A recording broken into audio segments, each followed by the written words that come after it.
Bonsoir Ouagadougou, bonsoir Bamako, Dakar Abidjan, bonsoir Lomé, Conakry Yaoundé, bonsoir chez Panafricains. Comme tous les samedis, nous nous donnons rendez-vous dans votre émission Fenêtre sur l'Afrique sur Radio Canal K et La Voix du Peuple sur Radio Avouleté. Kele Katanye, Bamanakan, et ceci pour ouvrir le débat panafricain de ce samedi 1er octobre 2022.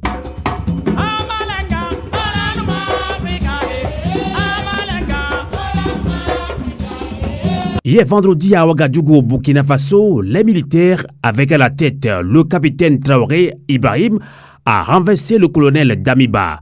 Qu'est-ce qui justifie ce 9e coup d'État au Burkina Faso?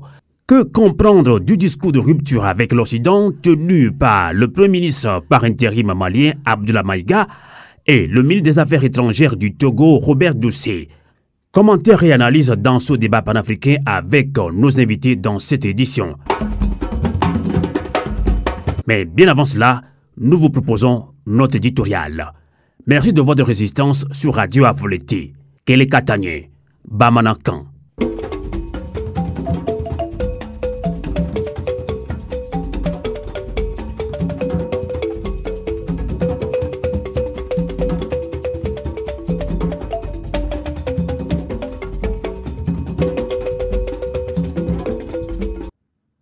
Fidèles amis auditrices et auditeurs de Canal K et de Radio Avouleté, Kele Katanye, la voix de la résistance africaine. Frères et sœurs panafricains, que comprendre du discours va-t-en-guerre ou encore de rupture de certains chefs d'État africains lors de la 77e Assemblée générale de l'ONU tenue à New York le 24 septembre dernier? Outre la guerre en Ukraine, la crise économique et énergétique mondiale, le cri des peuples africains pour leur liberté et dignité s'est fait écho lors de cette 77e Assemblée générale de l'ONU. Le colonel Abdoulaye Maïga, Premier ministre par intérim du Mali, et le professeur Robert Doucet, ministre des Affaires étrangères du Togo, étaient les deux principaux porte-voix du vibrant appel du continent africain à plus de justice et de respect pour les peuples africains dans un monde qui se veut résolument multipolaire et interdépendant. En effet, sans être protagonistes dans la guerre en Ukraine, les pays du continent africain subissent beaucoup plus durement que certains belligérants les conséquences politiques, économiques et sociales de ce conflit qui oppose le bloc de l'Est aux pays de l'OTAN. Toutefois, à la différence du Premier ministre malien, le discours du ministre togolais des Affaires étrangères a sonné faux dans les oreilles des Africains en général et des Togolais en particulier. Comment M. Doucet peut-il sans mauvaise foi s'étonner et se plaindre du manque de respect des dirigeants occidentaux vis-à-vis de nombreux dirigeants d'Afrique qui violent leur propre constitution et volent les élections pour confisquer le pouvoir politique contre la volonté des populations? Quel respect pourraient s'attendre les autorités publiques togolaises qui ont forcé en exil et jeté en prison des centaines de leurs propres concitoyens pour leurs opinions politiques? Comment les pays occidentaux pourraient-ils avoir du respect pour des dirigeants africains qui vont placer dans des banques en Occident des sommes colossales issues des détournements des ressources et des aides publiques? Comment les pays occidentaux pourraient-ils avoir du respect pour des dirigeants incapables, après plus de 60 ans d'indépendance, de prendre en main leur propre destin sur le plan politique, économique, social et culturel? Amis panafricains de Radio Canal K et de Radio Avouleté, Kele Katanye, une chose est de condamner l'injustice organisée et entretenue par les institutions internationales, mais une autre, non moins prioritaire, est de questionner la responsabilité et la complicité de nombreux dirigeants africains dans le naufrage du continent africain. Et comme si cela ne suffisait pas, à la suite du Premier ministre par intérim du Mali, colonel Abdoulaye Maïga, qui a fait croire au monde entier, notamment à la France, que l'Afrique ne se laissera plus piétiner par les Occidentaux, le chef de la diplomatie de Faure Gnassingbé déclare que l'Afrique ne veut plus s'aligner sur les grandes puissances, quelles qu'elles soient. Ah oui, gouvernement togolais devient panafricain. Dessin à l'image du lézard qui se fait passer pour un caméléon. Ministre Robert Doucet, excusez-nous d'être direct comme l'a été le colonel Abdoulaye Maïga envers la junte française, a-t-il nommé la France. Robert Doucet, vous avez prêté le flanc aux Occidentaux à mettre l'Afrique, notamment le Togo, à genoux. Obsédé par le pouvoir et ivre à la présidence à vie, vous piétinez, blessez, emprisonnez, tuez et faites fuir vos citoyens togolais, rendant ainsi un grand service à ces Occidentaux qui se ragaillardisent dans leur statut paternaliste et condescendant envers la mère des continents, le berceau de l'humanité. Et oui, vous les aidez à piller le continent et appauvrir les peuples africains en vous constituant en une minorité dangereuse qui, selon les propres dires de Faure Gnassingbé, s'accapare les richesses du pays. Ministre Robert Doucet, votre discours trompeur serait plus beau si vous incarnez vraiment le panafricanisme et la résistance africaine. Être loup et jouer à l'agneau, quel spectacle ahurissant! Mais justement, plusieurs millions d'Africains ont été plutôt admiratifs du discours du colonel Abdoulaye Maïga, Premier ministre par intérim du Mali, surtout lorsqu'il évoquait l'affaire des 49 soldats ivoiriens arrêtés à Bamako. Ah oui, le Premier ministre malien n'a pas mâché ses mots. Avec une certaine facilité dans le maniement de la langue de Molière, il a indexé la France, qu'elle qualifie de junte, Alassane Ouattara de la Côte d'Ivoire, Umaro Sissoko Umbalo de la Guinée équatoriale, Bazoum du Niger et consorts. Des mots bien choisis à travers lesquels le Mali, doit-on dire, a prouvé toute sa résistance face à toute action pour déstabiliser ce beau pays, le Mali. Amis panafricains, amis résistants, mais là où une question vient à l'esprit, qu'est-ce qui empêche les chefs d'État africains, parmi eux des donneurs de leçons, maîtres tripatouilleurs de constitution, experts en mascarade électorale, d'opposer la même résistance à l'Occident, notamment la France qui constitue le socle du malheur du continent africain? Thomas Sankara, Patrice Lumumba, pour ne citer que cela, ah oui, le discours n'est pas nouveau, mais suffit-il pour établir un véritable rapport de force? Chers Africains, chers politiques africains, chers acteurs de la société civile africaine, la reconstruction totale de l'Afrique s'impose et cela passera par un changement de mentalité sur tous les plans, la limitation à 2 des mandats présidentiels, la cessation du pillage des ressources du continent africain. Seulement à ce prix, un rapport de force sur le plan politique, économique, même social pourra être créé.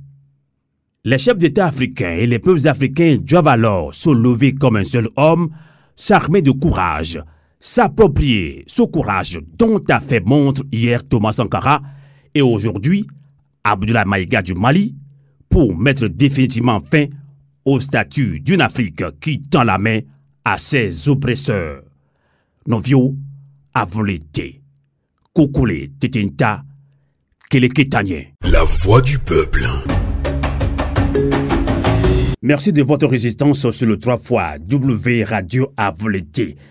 Kelekatanye.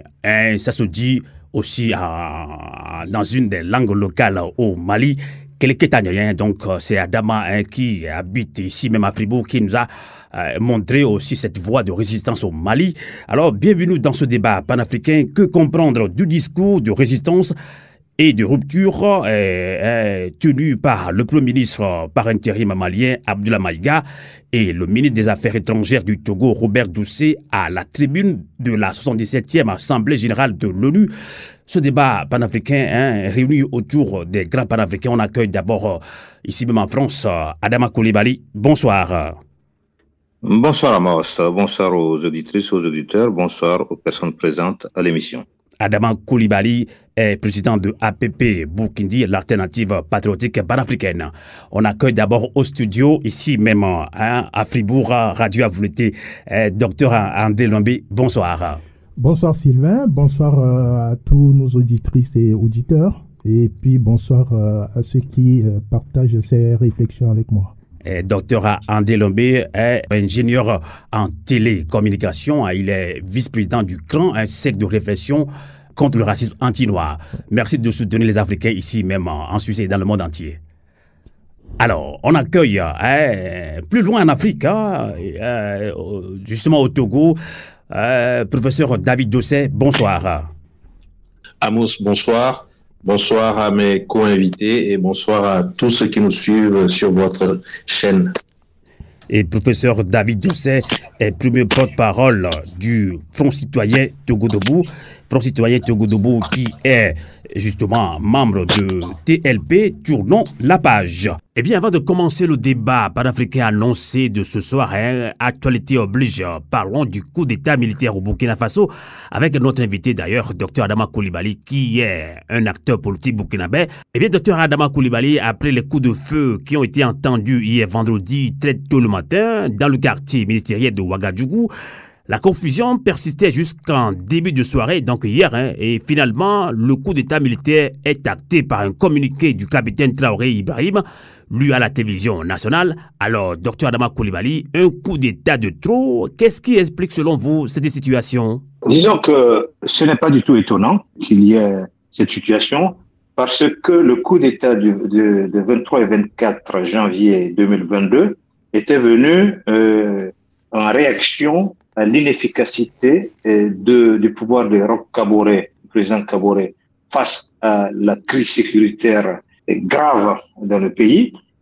Eh bien, depuis que le MPSR, avec à sa tête le lieutenant-colonel Damiba, est arrivé, on continue de s'embourber davantage. Il y a eu des attaques récentes, 2 attaques récentes, dont une qui a coûté la vie à plus de 80 civils et plus de 80 de nos compatriotes, et plus récemment une autre attaque d'un convoi de ravitaillement qui a coûté la vie officiellement à 11 de nos soldats et puis beaucoup de blessés et des portés disparus, des civils et des militaires. Et donc, il faut rendre avant toute chose hommage à ces victimes et à l'ensemble des victimes du terrorisme dans notre pays, dans le Sahel et ailleurs également. Mais voilà donc des éléments qui montraient que la situation allait de mal en pis et que le lieutenant-colonel Damiba n'était pas véritablement, en tout cas, en mesure de juguler cette crise. Et pire, il a piétiné les fondamentaux de notre société, ce qu'il en restait, notamment le Conseil constitutionnel, notamment le Conseil constitutionnel, oui, bien sûr, puisqu'il a fait adouber son coup d'État par le Conseil constitutionnel, ce qui est une totale hérésie juridique. Et d'ailleurs, il ne faut pas reprocher cela à lui seul, mais également aux membres du Conseil constitutionnel, qui sachant bien que le coup d'État ne fait pas partie des modes de prise et de gestion de prise du pouvoir et de gestion du pouvoir, ils l'ont quand même adoubé. Donc, à la suite de ça, il a fait venir Blaise Compaoré, qui est un condamné à perpétuité dans le cadre d'un dossier judiciaire, notamment le dossier Thomas Sankara. Et il l'a fait venir, il l'a fait répartir, et donc il a piétiné notre justice également. Ajouté à cela, il a fait revenir des anciens de l'ancien système Compaoré, et qui, notamment un ministre d'État chargé de la réconciliation, Hiroboli, mais également il a fait présider les assises de la transition par un ancien premier ministre de Blaise Compaoré, Tertius Zongo. Donc c'était des signaux qui montraient qu'il était là pour, en réalité, réhabiliter l'ancien régime. Il y a un événement récent, c'est que le chef d'état-major particulier du président Macron est venu à Ouaga, et le lendemain de son voyage, eh bien, qu'est-ce qui s'est passé? C'est passé que le ministre de la Défense a été limogé. Alors qu'il y a peut-être une relation de cause à effet. Et ça nous rappelle ce qui s'est passé en 1983, lorsque Guy Pen est arrivé à Ouaga, c'était le Conseil de salut du peuple, CSP 1. Eh bien, Thomas Sankara était Premier ministre. Quand Guy Pen est arrivé, conseiller pour l'Afrique du président Mitterrand, le lendemain de son départ, Thomas Sankara a été arrêté, il a été limogé. Il a été arrêté. Et quelques temps après, eh bien, il y a eu le CSP2 et quelques temps après, il y a eu le coup d'État de Thomas Sankara et de ses compagnons en août 83. Donc, il y a quand même comme une sorte de ressemblance.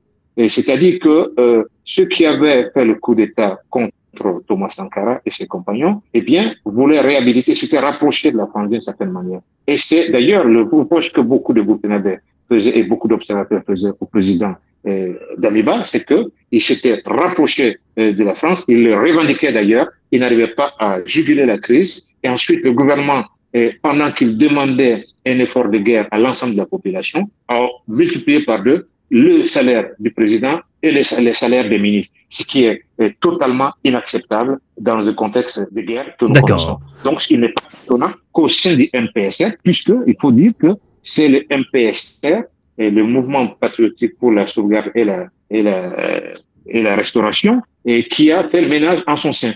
Puisque le capitaine Traoré, Ibrahim Traoré, et ses compagnons qui ont fait une déclaration hier, qui ont pris le pouvoir, ont dit clairement qu'ils sont en quelque sorte en train de rectifier le MPSR pour le remettre dans le droit chemin, parce que ils disent que le président Damiba donc s'était engagé dans des voies qui ne pouvaient pas résoudre la crise sécuritaire malgré les propositions que eux-mêmes ont faites. Je profite de votre micro pour dire que nous-mêmes, en tant que parti politique APP Burkindi, nous avons adressé une lettre ouverte au MPSR, au président de la République, président Damiba, pour lui faire des propositions en matière de règlement de cette crise. Et donc, nous avons été ignorés. Et donc, là-dessus, le MPSR revient. Nous sommes heureux de constater qu'eux-mêmes reconnaissent qu'ils ne faisaient pas les bons choix en matière de sécurité et que ces efforts aussi consistaient à restaurer un ancien régime. D'accord. Alors, là-dessus, nous sommes... Voilà. D'accord. Alors, docteur Adama Coulibaly, après tout ce que vous le dites, ça dit que la population burkinabé n'a pas soutenu le colonel Damiba dans son projet de coup d'État. Justement, ces multiples coups d'État en Afrique francophone surtout inquiètent certains Africains. Ces coups d'État et ces discours anti-impérialistes sont de faux prétextes pour imposer un système anti-démocratique comme Mobutu et consorts l'ont déjà fait. Que répondez-vous à cela? C'est ce que pensent certains Africains. Mais disons qu'ils n'ont pas tort, ces Africains. Il faut dire qu'il y a eu quelques exceptions, notamment le coup d'État du président Jerry Rawlings, le coup d'État du président Thomas Sankara, qui ont été des situations particulières. Aujourd'hui, le coup d'État des colonels du Mali avec à leur tête le président Goïta. Donc il y a quelques exceptions. Sinon, dans l'ensemble, il faut rappeler que c'est la France-Afrique qui a initié à travers Guy Pen et le général de Gaulle ces coups d'État. C'est-à-dire que ceux qui ne respectaient pas donc l'État néocolonial avec les ordres qui ne respectaient pas les règles donc de domination et d'exploitation, eh bien ils étaient écartés. Ça a été inauguré avec Olympio au Togo, qui lui avait voulu sortir du franc CFA, eh bien il a été éliminé. Il a été dit toujours, c'est le même scénario. Et puis il y a une dictature qui persiste encore au Togo. Donc ces coups d'État-là tirent leur source justement de la volonté de domination de nos États par des puissants, par la France-Afrique notamment, pour ce qui concerne l'espace francophone et africain, et qui veut justement avoir la même mise sur les ressources et sur également la culture et tout ce qui concerne en tout cas la vie des Africains dans cette zone-là. Donc ce sont des véritables dictatures parce que le rôle d'une armée, ce n'est pas de prendre le pouvoir et de le gérer, c'est de défendre la nation, de défendre le territoire, de défendre les populations et de faire la guerre en temps de guerre. Et c'est de ça qu'il s'agit. Or, nous avons affaire à des gens qui sont en situation, en temps de guerre, qui ont fait un coup d'État et qui sont incapables de régler cette crise sécuritaire, d'affronter la guerre. Au lieu de ça, Damiba, il était dans une posture dictatoriale puisqu'il a fait réprimer des manifestations, il a fait arrêter des gens, il a fait venir Blaise Compaoré au mépris de la justice. Donc, c'était une posture absolument dictatoriale. Effectivement, la plupart des coups d'État instituent forcément une dictature parce que une démocratie, c'est la volonté du peuple, par le peuple. Et de la gestion du peuple par des dirigeants choisis par le peuple. Et ce n'est pas le cas, parce que c'est des militaires qui prennent le pouvoir, qui décident donc de destituer un pouvoir, qu'il soit élu ou pas. Là, en l'occurrence, pour le cas de Damiba, il avait fait des choix, il avait déchu un président Kaboré qui avait été élu dans des conditions discutables, certes, mais qu'il avait été élu. Mais là, en l'occurrence, pour le dernier coup d'État, là, celui d'hier, c'est des militaires qui destituent un autre militaire qu'ils avaient mis en place. Donc, certains pourraient dire que ça ressemble à une révolution de palais, mais ils sont revenus sur des fondamentaux. Il faut espérer que ça ne soit pas comme lorsque Blaise Compaoré a assassiné Thomas Sankara, en parlant des rectifications, et puis on a vu tout ce qu'il a fait par la suite, ça a été une dictature. Mais il faut dire que ces militaires ont annoncé, et quand même après la dissolution de la Constitution, la suspension de la Constitution, la dissolution du gouvernement, la dissolution du Conseil national de transition, et la dissolution de la Charte de la transition, et également la suspension des activités politiques des partis politiques, la suspension des activités des OSC, des organisations de la société civile. Ils ont quand même annoncé une prochaine consultation de toutes les forces vives de la nation en vue de mettre en place une nouvelle charte de la transition et la désignation d'un nouveau président civil ou militaire, ont-ils dit. Donc, il faut espérer que si toutes les forces vives de la nation... Il faut espérer. Il se trouve également, cher Amos, que cet après-midi, il y a une déclaration des militaires qui ont pris le pouvoir qui laisse entendre très clairement que le lieutenant-colonel Paul-Henri Sandaogo se serait réfugié à la base française de Camp-Boinsin, des forces spéciales françaises. Eh bien, ça pose un réel problème. Ça montre donc la collusion réelle entre la France et certaines de nos élites, et ce qui expliquerait, comme les Maliens l'ont dénoncé, eh bien, les difficultés et les malheurs que nous connaissons. Alors, il y a eu un appel de ces militaires. Mais il faut dire que, comme je l'ai rappelé tout à l'heure, que la France a un jeu trouble dans notre pays et dans le Sahel de façon générale. Alors, c'est l'occasion de dire à la population, aux patriotes, aux panafricanistes et à la population burkinabé que l'heure est venue, comme l'ont montré les militaires en 2015 lorsque le peuple s'est soulevé contre le coup d'État de Djendéré qui voulait déjà en 2015, en septembre 2015, ramener l'ancien régime. C'est Damiba qui joue ce rôle aujourd'hui. Et l'heure est venue, comme les militaires ont soutenu la population en résistance à ce moment, de résister encore une fois, de venir au secours justement de nos militaires. Il faut dire qu'on voit là comment Blaise Compaoré a disloqué quelque part notre armée, qui a été vidée de sa substance à un moment donné, qui survit. Et comment aujourd'hui encore, le lieutenant-colonel Damiba et ses parrains extérieurs français, pour ne pas les nommer, incapables de trouver des aéronefs, comme ils disent, donc des équipements volants, pour aller soutenir nos soldats sur le terrain et défendre nos populations, combattre les terroristes, sont en mesure de chercher à combattre plusieurs unités d'élite de notre armée. Ça veut dire qu'ils sont capables de le faire. Mais pour combattre les terroristes, ils ne peuvent pas et la situation s'enlise. Donc, je lance un vibrant appel à l'ensemble du peuple combattant à résister, à soutenir, non pas le putsch, mais à soutenir la résistance contre la descente aux enfers de notre pays, contre le terrorisme. Et pour qu'enfin, ensemble, le peuple puisse s'armer pour mettre fin à cette affaire de terrorisme, qui est un business pour certains. Donc, il faut que le peuple puisse être armé, puisse être soudé avec notre armée aujourd'hui, pour que il n'y ait pas, que la France ne se mêle pas, et que ce sera l'occasion de demander justement à ces forces spéciales qui ne nous aident pas en réalité, de quitter le territoire, tout simplement. On puisse trouver la solution, faire en sorte que le peuple fasse bloc autour des dirigeants qui seront choisis, pour que personne ne puisse, en tout cas, marcher sur la tête du peuple, qu'on puisse aller en rang serré contre les terroristes qui endeuillent quotidiennement notre pays. Il faut espérer. Maintenant, place au débat panafricain. Que comprendre du discours de rupture avec l'Occident tenu par le Premier ministre par intérim malien Abdoulaye Maïga et le ministre des Affaires étrangères du Togo, Robert Doucet? Nous lançons le débat avec nos invités. Encore une fois, bonsoir, docteur André Lombe. Merci d'être au studio de Radio Avoleté. Bonsoir Amos, bonsoir à toutes nos auditrices et auditeurs. Vous avez suivi ce discours historique.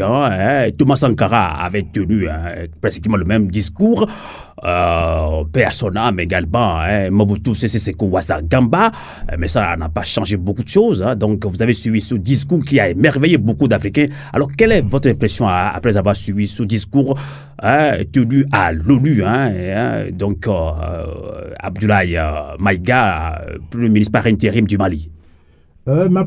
Merci pour la question. Ma première impression est que ça a été, disons, un moment de fierté. De fierté d'être africain. D'être africain. Parce que le discours ne s'est pas adressé uniquement aux Maliens, ni à ceux qui agressent le Mali. Ce discours s'adressait ou bien s'adresse à toute l'Afrique. Parce que ce qui s'est passé au Mali, c'est très, très, très instructif. Il a essayé de rappeler, il nous a montré le mécanisme de la déstabilisation, le mécanisme du maintien des Africains sous domination. Et ce discours-là, on doit l'écouter et le réécouter. Je l'ai écouté, je l'ai réécouté plusieurs fois pour comprendre sa construction. Ce qu'il a dit, le message fort qui est derrière. On utilise, par exemple, dans son discours, on utilise l'ethnie pour déstabiliser. On utilise les injures contre un pouvoir, un gouvernement qui est en place pour infantiliser. On utilise une partie de la population pour essayer d'attaquer le gouvernement en place. Je crois que sous cet angle-là, ça nous permet de comprendre ce qui se passe aujourd'hui encore sur le continent africain et plus particulièrement au Mali. Pas au Mali, au Burkina Faso. Au Burkina Faso. Ce qui s'est passé tout à l'heure au Burkina Faso. Ce scénario, il faut l'observer de très près en relation avec le discours de M. Maïga, de M. Abdoulaye Maïga. Il faudrait bien comprendre ce qu'il a expliqué et comprendre ce qui se passe aujourd'hui au Burkina Faso. C'est exactement le même scénario. On provoque. Il y a toujours un coup d'État. Dans toute l'Afrique, il y a un coup d'État. Il faut se poser la question, à qui profite ce coup d'État? Ce coup d'État, ça mène à quoi? Ça mène toujours à l'organisation. Après, on va crier, il faut organiser des élections. On faut organiser parce que c'est le mécanisme, les outils qu'ils ont en main pour continuer à maintenir les gens sous domination. D'accord. On va relancer depuis Lomé au Togo, professeur Dossé, qui est premier porte-parole du Front citoyen Togo Debout, Front citoyen Togo Debout, je l'ai dit tout à l'heure, est membre de TLP. Tournons la page. Alors, plus tard, on va voir ce que fait concrètement Tournons la page dans la diaspora, tout comme dans la diaspora africaine également. Alors, professeur Dossé, vous avez également suivi ce discours du Premier ministre malien, colonel Abdoulaye Maïga. Il a fait montre d'un courage inédit à la tribune de la 77e session de l'Assemblée générale des Nations Unies. Alors, que vous inspire surtout la quintessence des propos de l'homme, professeur Dossé? Je crois que je vais reprendre la même expression que mon prédécesseur en parlant de fierté en tant qu'Africain, mais j'ajoute aussitôt que en tant qu'Africain, aujourd'hui, la jeunesse attend beaucoup plus que les beaux discours. Tout à fait. Il y a des choses intéressantes qui ont été dites, c'est vrai, mais nous devons prendre la bonne mesure de la situation et bien sûr ne pas limiter notre ambition à de beaux discours qui sont déclamés à la tribune des Nations Unies. Nous voulons que désormais, justement, nous puissions, en tant qu'Africains, dans nos pays, arriver à mettre sur pied de vraies institutions étatiques. Je pense que c'est parce que nous n'avons pas de véritables États que nous avons des situations qui nous rendent aussi vulnérables. Cela a été démontré. Dans nos pays, nous sommes sujets au coup d'État à tout moment. Dans nos pays, nous sommes sujets à la mainmise de puissance extérieure à tout moment. Dans nos pays, nous sommes exposés à tellement de choses que finalement, on se demande, mais cette Afrique, elle va où? À partir de ce moment, je pense qu'il est vraiment important que nous puissions réfléchir à quel type de paradigme mettre en place, ou en tout cas, quelle réflexion mettre en place pour que cette Afrique que nous voulons construire puisse dès à présent se construire au-delà des discours, mais en mettant en place vraiment les institutions qui seront des institutions qui vont nous protéger de ce genre de situations qui ont été décriées par le Premier ministre malien. D'accord. Alors, docteur Adama Coulibaly, grand panafricain d'ailleurs, APP Boukindi, c'est vous qui l'avez créé, vous êtes président de ce parti politique qui se veut panafricain. Alors, vous avez écouté ce discours pour professeur Dossé, il faut aller plus loin que ces discours, il faut aller au-delà de ces discours historiques et discours de rupture, de résistance. Alors, quel changement les propos du Premier ministre malien peuvent-ils provoquer et à quel niveau, selon vous, docteur Adama Coulibaly? Il faut naturellement saluer tous les discours et tous les actes, surtout les actes, hein, mais également les discours. Le discours est déjà le premier pas d'un acte à venir. Hein. Et il faut saluer tous ces discours et actes qui sont en faveur de la dignité de l'Afrique. C'est le premier élément. Et se rappeler que, comme l'a dit mon prédécesseur, les discours ne suffisent pas. Mais il faut se rappeler aussi que le Mali a déposé et a introduit une demande de réunion du Conseil de sécurité de l'ONU avec une accusation très nette contre certains actes posés par la France. Mais le Mali a été inaudible. Voyez-vous, il y a eu rapidement une réunion du Conseil de sécurité face à ce qui ressemble à des attentats, en tout cas à un sabotage de Nord Stream 2 et qui envoie du gaz en Europe. Quand c'est comme ça, tout de suite, eh ben, on réunit le Conseil de sécurité en urgence. Il y a même un rapport qui est déjà ressorti. Tandis qu'un pays africain qui est en guerre, après que l'Occident ait détruit, l'OTAN ait détruit la Libye et que des armes soient descendues, que le Sahel soit déstabilisé.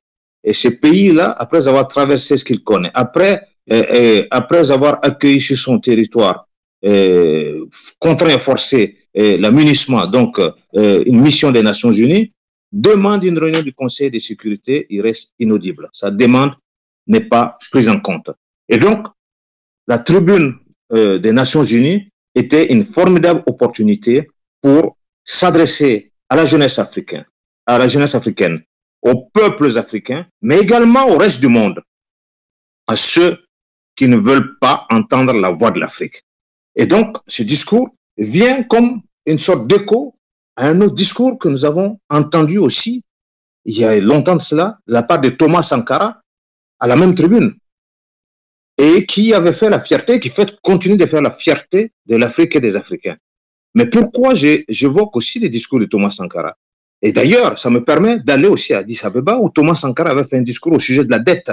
Et lorsqu'il a dit à tous les autres chefs d'État, si nous nous mettons ensemble, eh bien, nous allons gagner. Mais si je suis le seul à protester, à exiger ce que je vous demande d'exiger, eh bien, au prochain sommet, vous ne me reverrez pas ici, parce que je serai éliminé. Et donc, ça, pour revenir à ce qui s'est passé donc au discours du colonel Maïga, le Premier ministre par intérim du Mali, eh bien, il ne faut pas que ce discours-là reste un discours qui galvanise simplement et que le Mali, et que ce soit l'occasion où le Mali sera isolé pour pouvoir être détruit de l'intérieur, encore une fois, pour détruire ceux qui sont les dirigeants maliens aujourd'hui, parce que cela est possible. Donc, ce discours-là appelle à une responsabilité, une responsabilisation des panafricanistes. Eh bien, sur le contenu du discours même, je suppose que dans le reste du débat, eh bien, on reviendra peut-être là-dessus, parce qu'il y aura aussi des choses à dire. Et maintenant, il y a la pertinence du discours. Il y a, comment dirais-je, la légitimité du contenu dans son ensemble. Mais il y a aussi un certain nombre de choses sur lesquelles on pourrait revenir pour dire comment est-ce que sur le plan tactique et stratégique, on devrait se comporter pour éviter justement de prêter les flancs d'une certaine manière. Mais ceci étant dit, j'approuve entièrement ce discours dans le ton, dans la forme et surtout dans la revendication qui est que l'Afrique aussi a besoin d'être entendue et que ces revendications sont tout à fait légitimes au même titre que les autres pays occidentaux notamment. D'accord, on va être beaucoup plus factuel là, docteur André Lombé, vous êtes de Centrafrique, Rive Centrafrique, donc Centrafrique qui également veut bien être un pays panafricain, la fierté de l'Afrique, donc docteur André Lombé va être factuel, justement ce discours, on doit aller au-delà de ce discours. Et le professeur de l'a dit tout à l'heure. Alors, on veut savoir quel changement ces propos du Premier ministre malien peuvent-ils provoquer, à quel niveau selon vous? On va être factuel.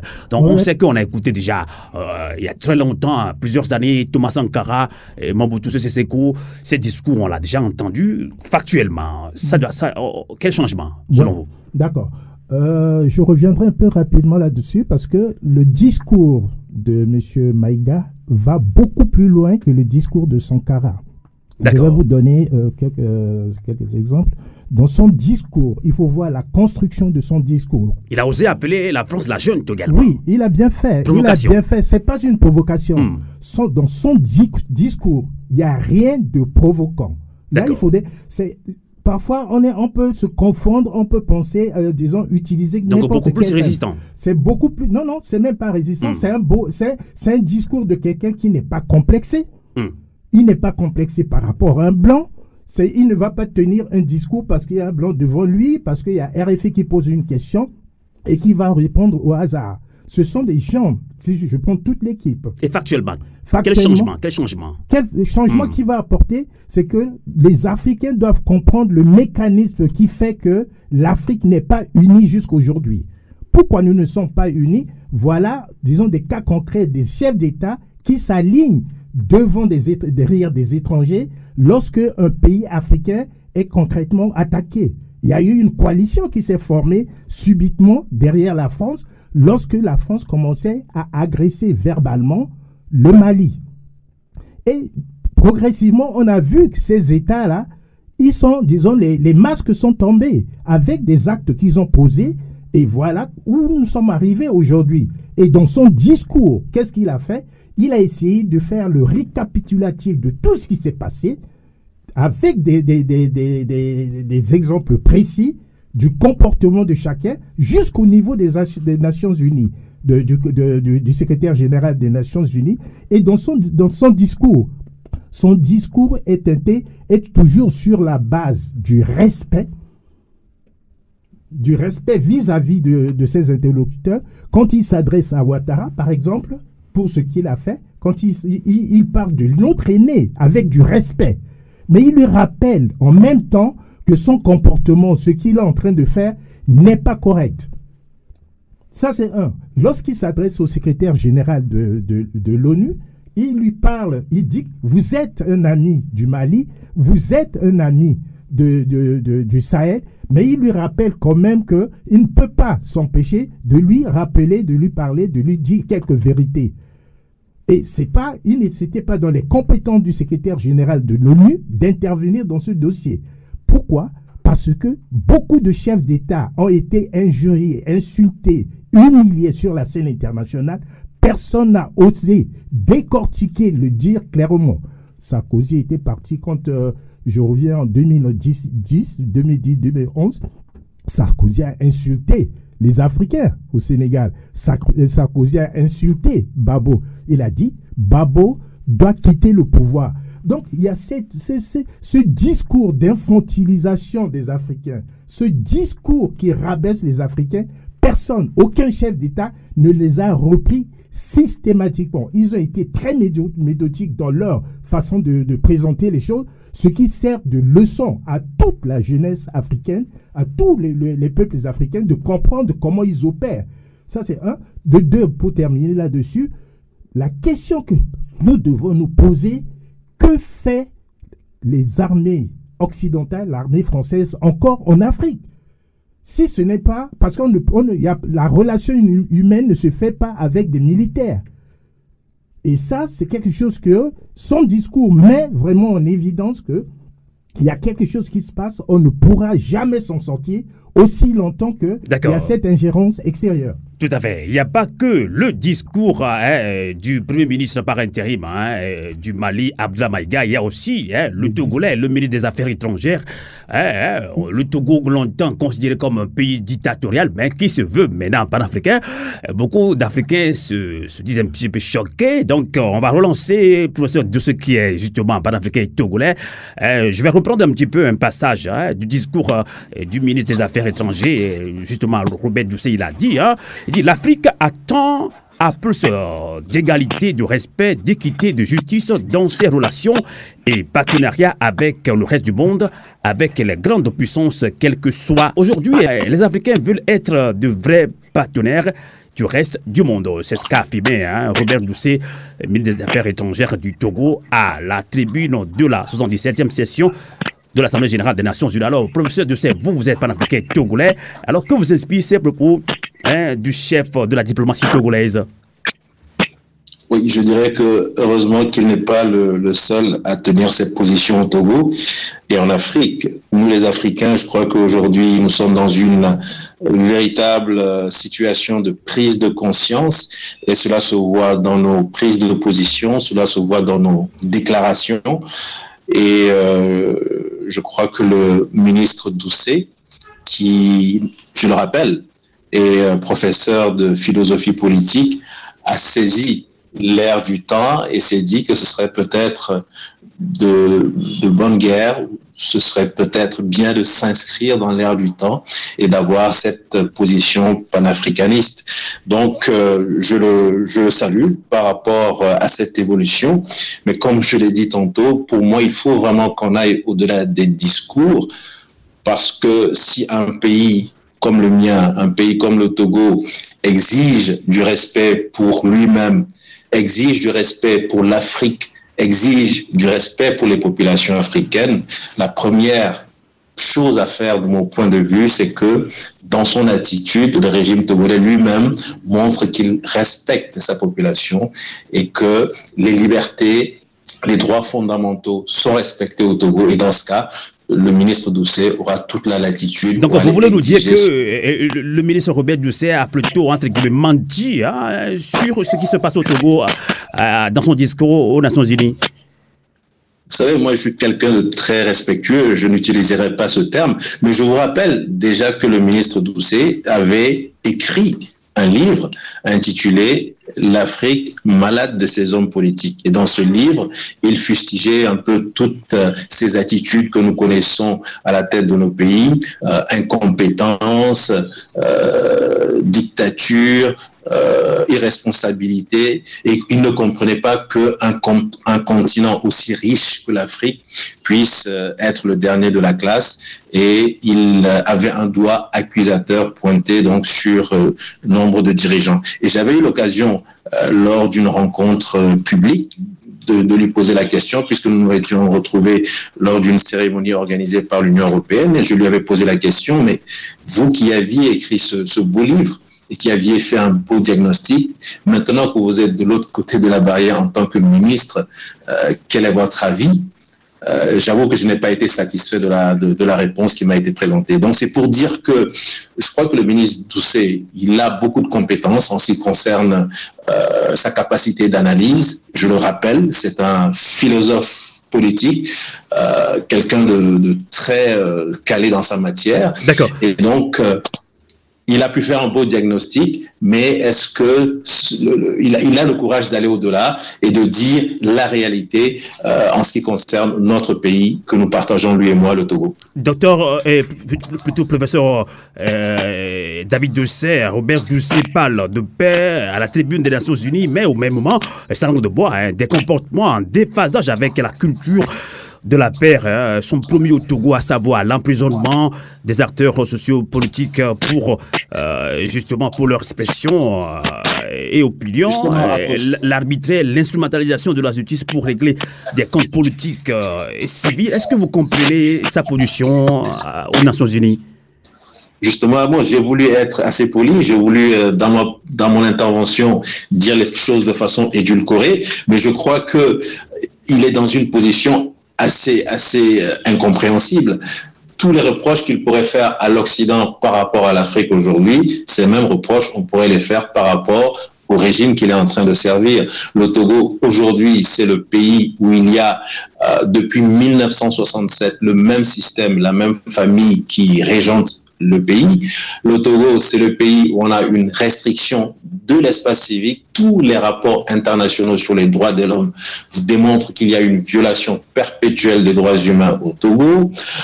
Si vous prenez ce qui s'est passé en 2005 au Togo, depuis la dévolution antidémocratique du pouvoir à la mort du général Eyadema, jusqu'à ce jour, je ne vois pas ce qui nous donne aujourd'hui la possibilité de dire nous sommes un pays suffisamment démocratique pour être la tête de pont d'une revendication de beaucoup plus de respect, de dignité à l'endroit de l'Afrique.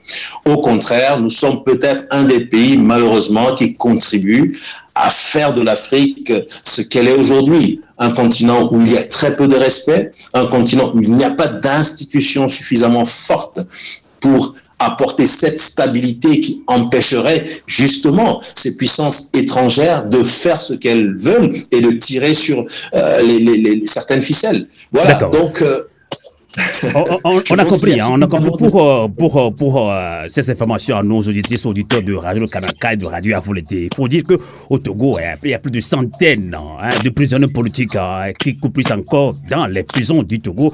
Alors, pendant ce temps, Robert Doucet parle de respect, de dignité, de paix aux Nations Unies. C'est quand même ahurissant pour certains panafricains. Alors, docteur Adama Coulibaly, vous êtes du Burkina Faso. Le Burkina Faso est pays voisin du Togo. Il n'y a pas que le discours du Premier ministre par intérim du Mali, Abdoulaye Maïga, qui a suscité réaction au sein même de l'opinion nationale africaine. Donc, du coup, à un moment donné, ceux qui sont considérés comme des dictateurs se disent panafricains. Comment est-ce que vous le comprenez? Disons que on voit bien que le discours du docteur Robert Doucet n'a pas eu les mêmes échos auprès de la jeunesse africaine que celui du Premier ministre par intérim. En tout cas, il a quand même aussi osé, il faut pas il a osé quand même dire, c'était une chose aux Occidentaux quand même. C'est parce que c'est le Mali qui joue le jeu actuellement. Ce n'est pas que ça, c'est que le Mali, les dirigeants maliens joignent l'acte à la parole. D'accord. C'est-à-dire que ce discours du Premier ministre malien est une suite logique de tout le comportement du gouvernement malien. Je vois Dr André Lombé qui secoue la tête, il est d'accord avec vous. Allez-y. Oui, bien sûr. Et c'est une suite logique du comportement, comment dirais-je, des dignités et des souverainetés des dirigeants maliens. Donc, ils ont montré sur le terrain qu'ils ne comptaient pas sans laisser compter par ni la France, ni les Nations Unies, ni qui que ce soit. Et donc, ils ont pris des risques, ils ont décidé avec qui ils devaient se comporter, avec qui ils devaient coopérer. Ils ont résisté face aux sanctions iniques de la CEDEAO qui étaient commanditées par Paris et par l'Occident de façon générale. Rappelez-vous qu'il y avait eu un communiqué de plusieurs pays européens qui dénonçait le comportement du gouvernement malien en décembre 2021. Et par la suite, les sanctions sont arrivées, y compris des sanctions totalement illégales de la part de l'UEMOA. Donc, ils ont résisté face à ça. Et donc, ils sont fondés et ils ont réussi, dans ce cadre-là, à mobiliser largement la population malienne, le peuple malien, autour de leurs idéaux et dont l'idéal, le principal, l'idéal de souveraineté et de dignité africaine. Donc, c'est une suite logique, ces discours. Donc, il est logique que, par conséquent, les peuples africains, la jeunesse africaine, les intellectuels africains panafricanistes s'intéressent à son discours. Et heureusement qu'il y a des médias panafricains et panafricanistes comme le vôtre et qui relaient les discours et somme toute avec des contenus intéressants comme celui du ministre Robert Doucet.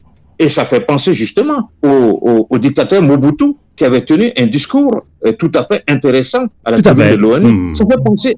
Ça fait penser également aussi au président Déby sur la faim qui dénonçait par épisode la mainmise de l'impérialisme du colon sur les affaires africaines et il demandait d'ailleurs à ce que l'Afrique se libère.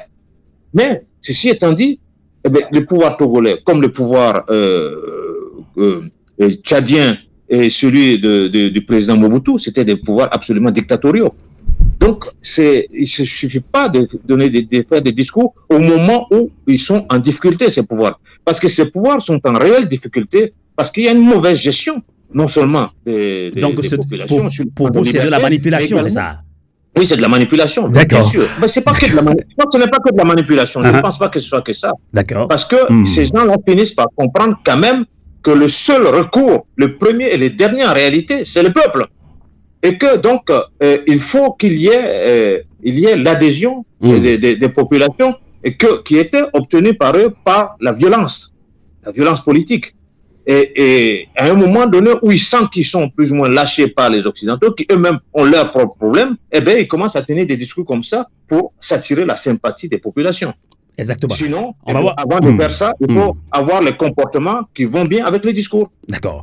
On va voir ce que pense André Lombe qui est au studio avec nous. Donc, si à un moment donné, si des pays dictatoriaux, des gouvernants qui sont des dictateurs, à un moment donné, où ils sont en difficulté, comme l'a dit docteur Adama Coulibaly, ils deviennent des grands panafricains, comme le discours du ministre des Affaires étrangères togolais, Robert Doucet.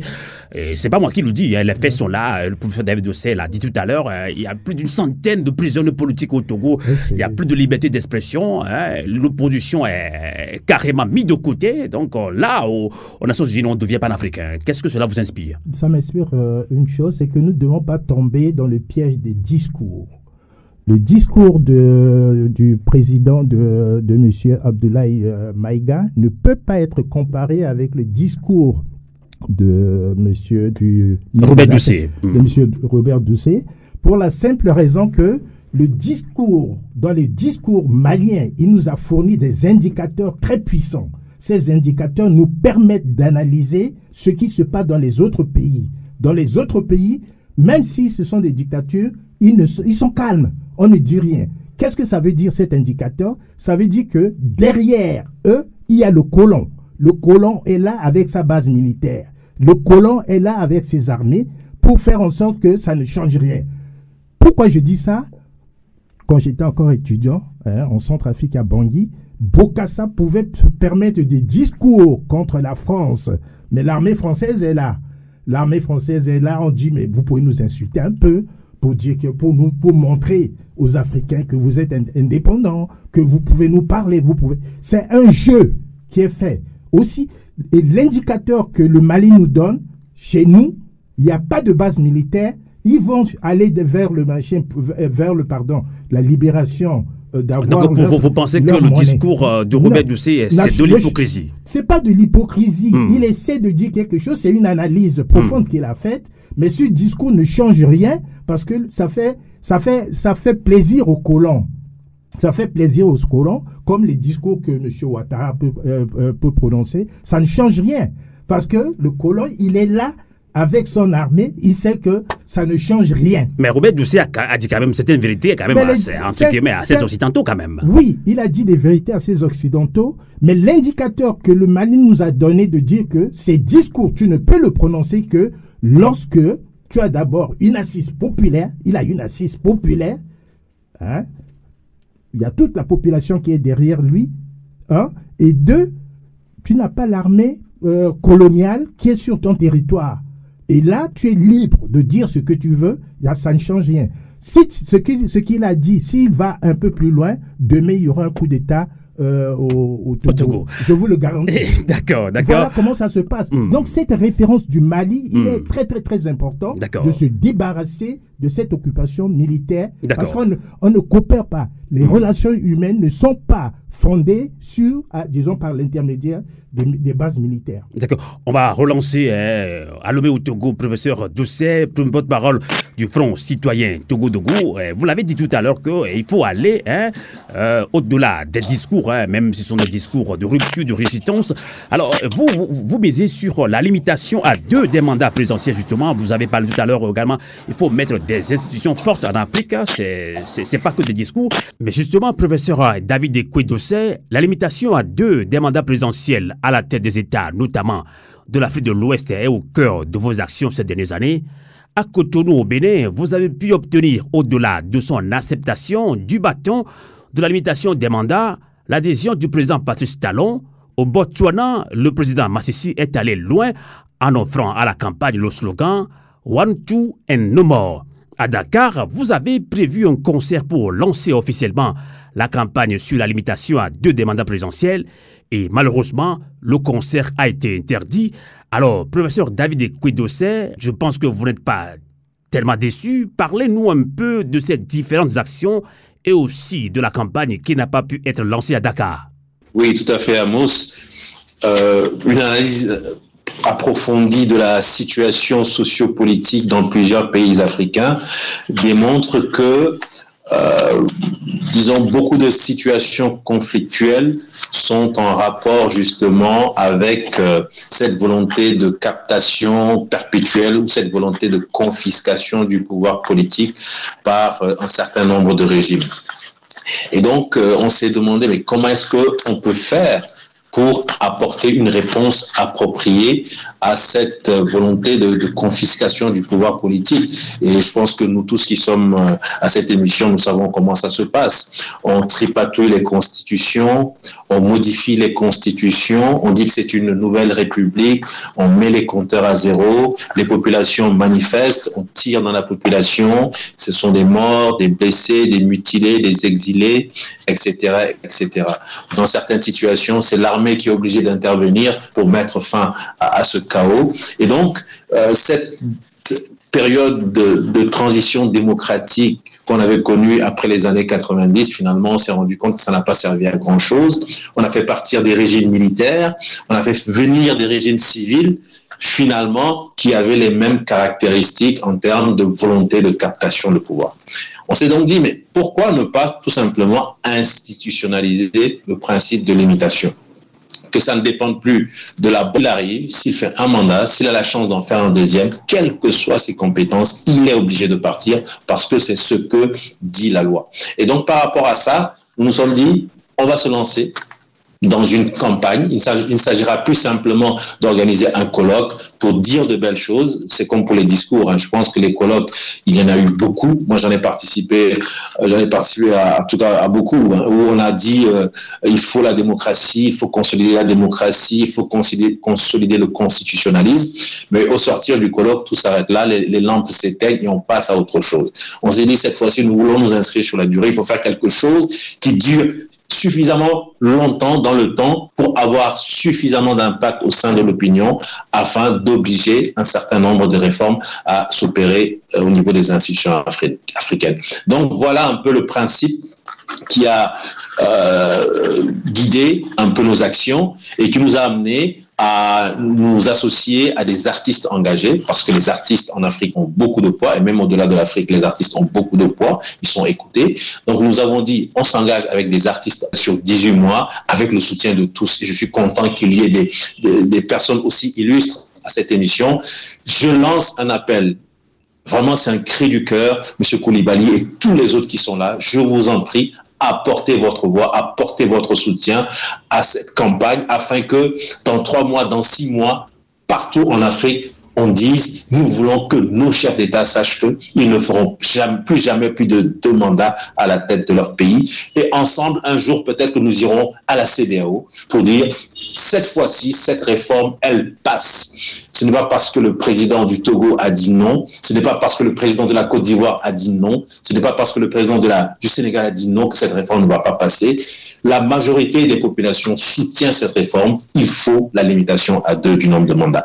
Globalement, voilà ce que je dirais. Donc, pour ce qui est du Sénégal, nous avions pensé que le Sénégal étant une terre de démocratie, une référence en matière de démocratie, c'était le pays où on pouvait aller pour lancer officiellement une telle campagne, d'autant que le président Macky Sall aujourd'hui est à la tête de l'Union africaine. Et donc pour nous, c'était vraiment un grand symbole. Celui qui est à la tête de l'Union africaine accueille la société civile africaine qui veut faire ce pas vers la consolidation de la démocratie. Et nous avons déchanté, vraiment, on ne s'y attendait pas. On savait bien sûr que la question du 3e mandat était une question sensible au Sénégal. On n'aurait jamais imaginé qu'on pouvait essuyer une interdiction. Et c'est ce qui s'est passé. Mais n'empêche, tous les artistes étaient donc présents au Sénégal. Monsieur David Dossé, qu'est-ce qui se cache derrière cette interdiction selon vous ?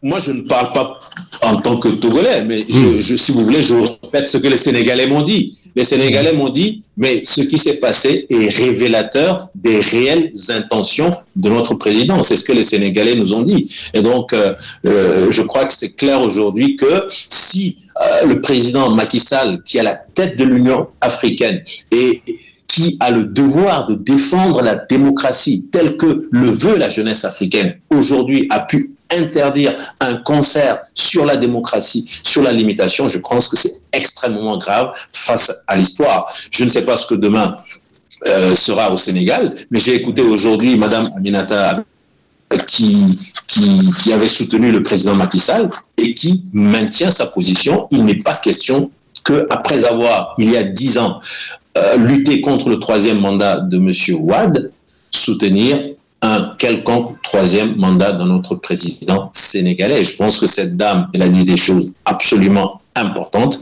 Et moi, pour avoir quand même connu le Sénégal, parce que j'y ai vécu au moins pendant 20 années, je reste très attaché à ce pays et je reste très attaché au caractère démocratique du Sénégal. Il faut tout faire pour sauver la démocratie sénégalaise. Et en sauvant la démocratie sénégalaise, je pense qu'on peut sauver en tout cas la démocratie ouest-africaine et peut-être africaine. Tout à fait. Il faut rappeler à nos fidèles auditrices, auditeurs de Radio Avleté, Keleka Tagné, que justement le grand artiste ivoirien Mewe a participé à ce grand projet, soutenu également par Tournons la page TLP.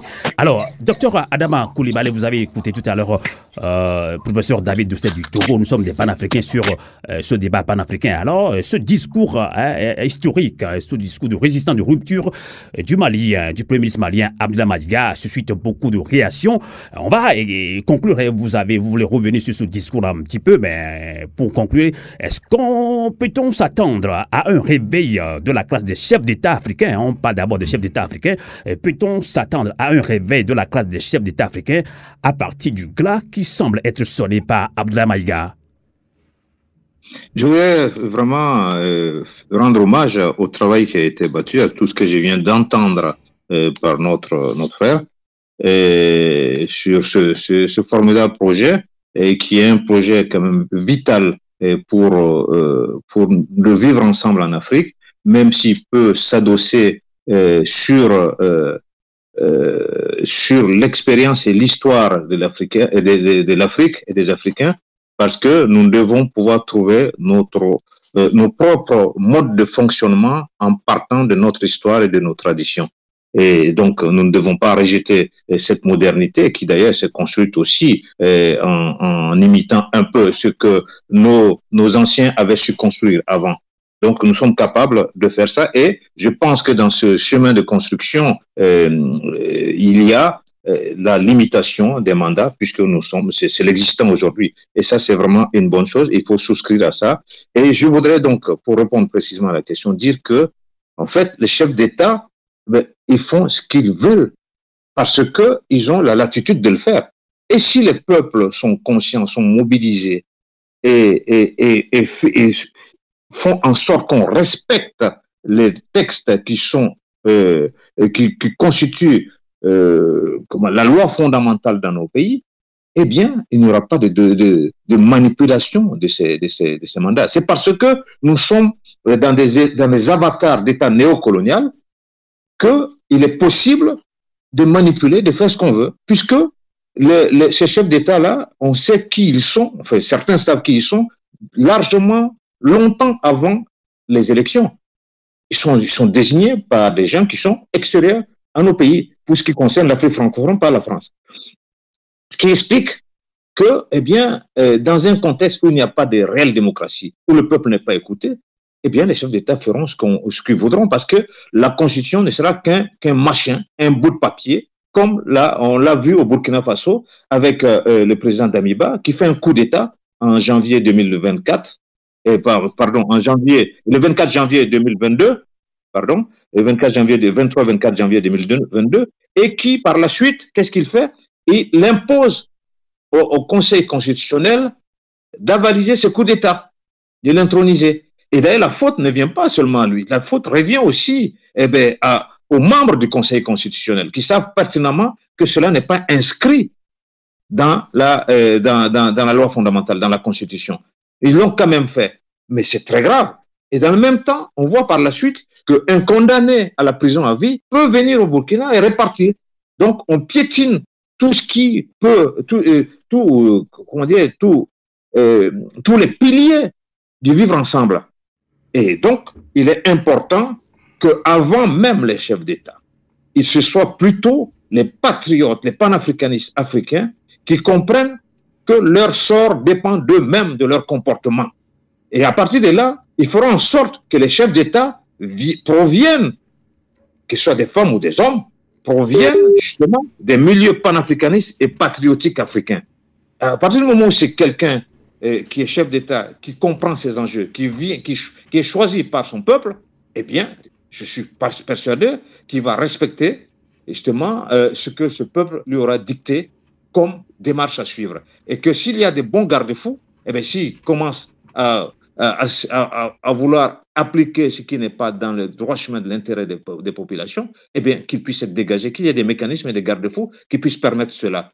Comment peut-on imaginer qu'aux États-Unis, avec tout ce qu'ils font, une si grande fédération, comment peut-on imaginer que les chefs d'État puissent faire n'importe quoi? Regardez ce qui est en train de se passer.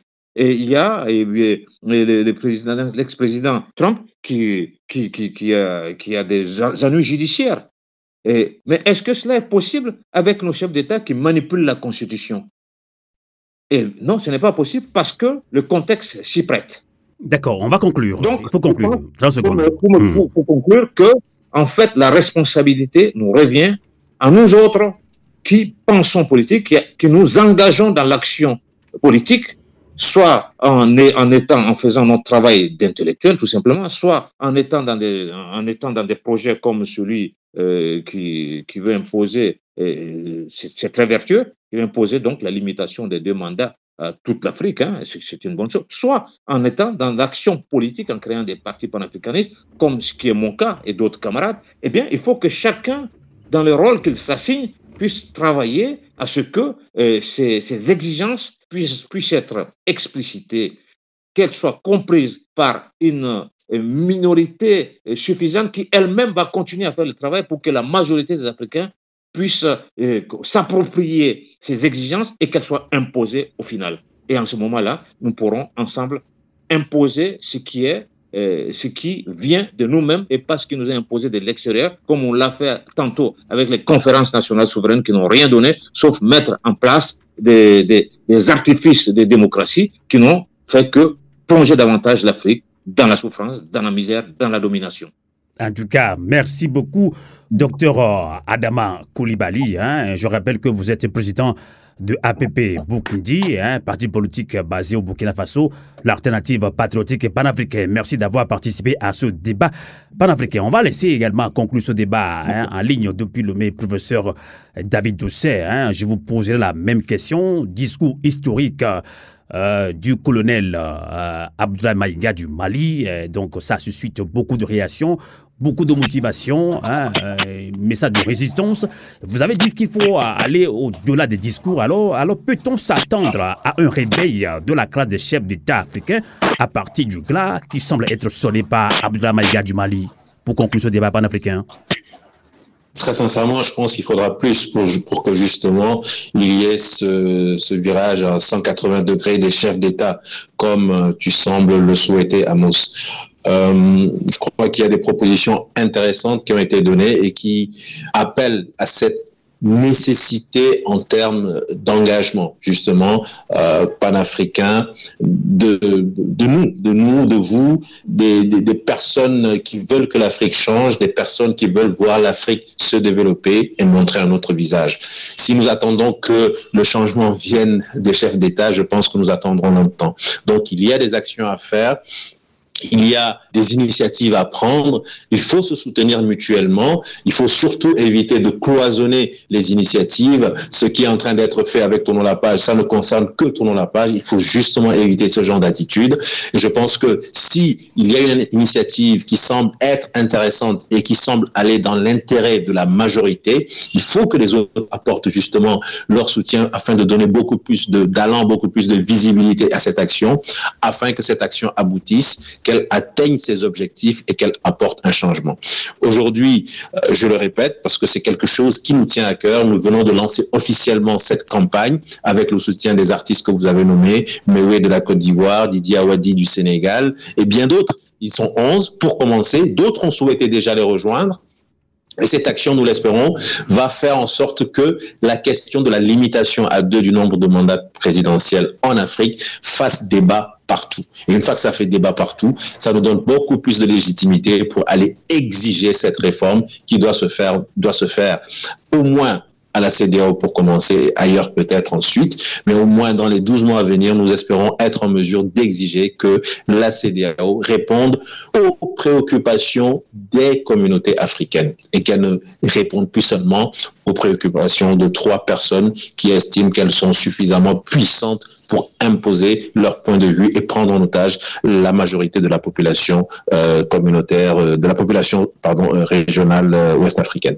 Merci. Merci beaucoup, professeur David Dosset, David Ekwe Dosset, premier porte-parole du mouvement citoyen, du Front citoyen Togo Debout, qui est membre du TLP, tournons la page, qui a lancé cette campagne de résistance pour dire non au 3e mandat. Donc la lutte continue pour ce projet de 3e mandat est lancé donc également sur cette radio de résistance à volonté à tous les panafricains de soutenir ce projet. On va conclure également avec un autre invité qui est au studio avec nous, André Louembe est ici même à Fribourg en Suisse avec nous. Tout au long de ce débat, on a salué ce discours, mais surtout du Malien Abdoulaye Maïga. Mais vous avez dit qu'il faut aller loin au-delà de ces discours, concrètement et factuellement. Quel changement après ces propos tenus par le Premier ministre malien Abdoulaye Maïga? Est-ce que cela peut inspirer les chefs d'État? Bon, on l'espère, mais il n'y a pas tellement de confiance. Dr Adama Coulibaly dit tout à l'heure, il faut plutôt parler aux peuples africains. Alors que direz-vous également pour conclure ce débat panafricain? Donc il n'y a pas que des discours, mais des actes, Dr André Louembe. Bon, les discours, c'est déjà un acte très fort. Un acte très fort, et ça, cela nous a été démontré par notre frère Mongo Betty, qui a souffert pour la libération de l'Afrique. Il a été maltraité, il a été interdit, il a vécu en France et il est mort en 1958, si je ne m'abuse. Il est mort. Qu'est-ce qu'il a dit? Africains, si nous parlions. Africains, si vous parliez. Ça veut dire quoi? Ça veut dire ce que le docteur Maïga a fait.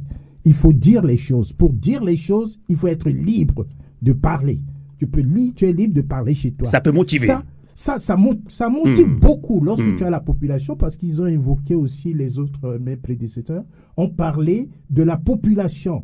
La force pour un changement en Afrique viendra... Le Mali a osé qualifier la fin de jeûne également. Ça viendra uniquement de la population, la pression populaire. Mais la pression populaire ne pourra rien faire contre le 2e mandat.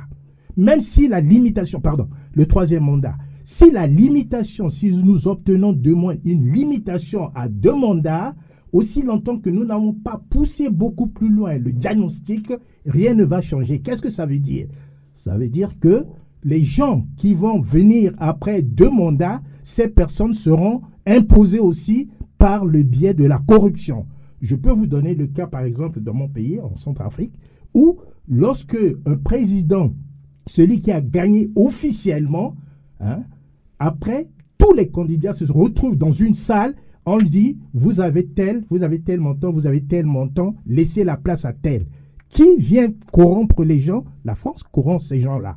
Donc, le 2e mandat, nous devons être très, très, très sérieux de continuer la réflexion, de savoir si le 2e mandat, avec une présence étrangère dans notre maison, va changer quelque chose. Aussi longtemps que nous n'avons pas résolu ce problème de l'ingérence extérieure dans notre maison, vous avez votre famille. Voilà. Si vous avez des problèmes que vous voulez résoudre et qu'il y a votre voisin qui vient, quelqu'un de dehors vient se mêler dedans, je vous garantis à 100% que vous n'arriverez jamais. Quel conseil avez-vous à donner à nos auditrices et auditeurs panafricains après ce discours historique de Maïga? Donc, que devons-nous faire moi en tant qu'Africain lambda? Voilà. L'exemple que Mali nous a donné, c'est que nous avons besoin de toute la population des peuples africains pour changer les choses imposées dans notre pays, notre volonté. Aussi longtemps que nous allons surfer, excusez-moi du terme, aussi longtemps que nous allons surfer avec les non, là, dites-le, il faut parler sa langue de bois. On dit que les Africains ne font que danser, ne font que faire la fête. Donc, il faut changer de mentalité aussi, hein, franchement. Non, le changement de mentalité viendra par la compréhension, disons, cette formation. Le discours de M. Maïga, c'est une formation. Il nous a montré, il peut le faire librement, il peut choisir librement ses partenaires et il peut s'imposer. Qu'est-ce qui s'est passé? Ils ont montré le mécanisme. On a commencé, ça s'est passé toujours en Afrique. On a commencé par les insulter. Et M. Abdoulaye Diop a dit, ce n'est pas la manière de faire en diplomatie. Il y a plusieurs canaux pour parler. C'est très fort ce qu'il a dit. Il a donné le coup d'envoi, c'est une leçon. Il devait voir. Et c'est comme ça que les chefs d'État africains sont traités. Qu'est-ce qu'on avait fait avant? Avant, les convoquer un à un à l'Élysée pour leur donner des consignes, voilà ce qu'il faut faire. Après, on les a regroupés. Tout le monde devait venir, on leur donnait des mots d'ordre. Le président Déby, là je vais terminer, le président Déby, c'est lui qui nous a appris comment ça se passe avec les mandats. Et on lui a donné, avec la prolongation des mandats, on lui a donné une constitution. Il devait partir du pouvoir, il a dit, personne, il devait partir du pouvoir. On lui donne une constitution dont il ne sait pas d'où ça vient, il peut rester au pouvoir. Voilà comment ça se passe derrière l'écran. Et ça, ce problème-là, nous devons résoudre le problème de l'ingérence extérieure dans notre pays. Et ça, c'est la population, les peuples africains. Vous avez vu comment le peuple malien a accueilli Abdoulaye Maïga, voilà. Un retour triomphal quand même. Ça veut dire que c'est ça, le soutien populaire. C'est cette leçon qui est forte que nous devons retenir. C'est que la population, quand la population est derrière des dirigeants qu'ils ont reconnus, sont en train de se battre pour leur bien-être, pour leur liberté, ils ne doivent pas hésiter à être là, à montrer par la force de leur présence ce que nous voulons. Nous ne voulons plus de vous. Occupez-vous de vos affaires. Ne vous occupez pas de nos affaires. Je terminerai encore par là, si tu me le permets. 30 secondes. 30 secondes. Si tu me le permets, qu'est-ce qui se passe? Le Mali est dans son pays. Il est sur le territoire africain. Qu'est-ce qui se passe? D'où vient tout ce problème? Quelqu'un qui est dans son pays, qui parle de ce pays, des pays étrangers viennent. On en fait un débat.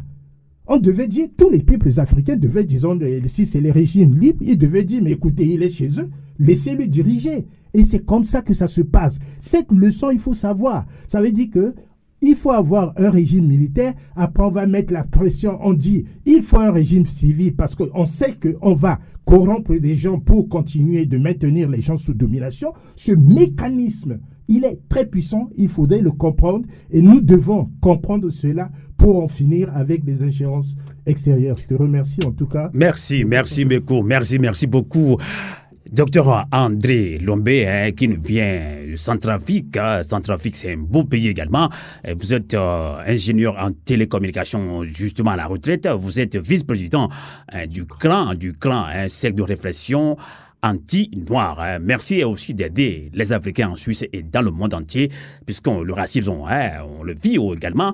Merci à André Lombé. Merci à vous qui nous avez suivis sur Radio Avouleté, Radio Canal K. On va quand même se rappeler encore de cette citation de Feu Thomas Sankara qui nous disait « L'esclave qui n'est pas capable d'assumer sa révolte ne mérite pas que l'on s'apitoie sur son sort. Cet esclave répondra seul de son malheur s'il se fait des illusions sur la condescendance d'un maître suspect qui prétend l'affranchir. Seule la lutte libère. » Et c'est pour cela que nous sommes sur Radio Avouleté. Kele Katanye, Bamanakan. Merci de votre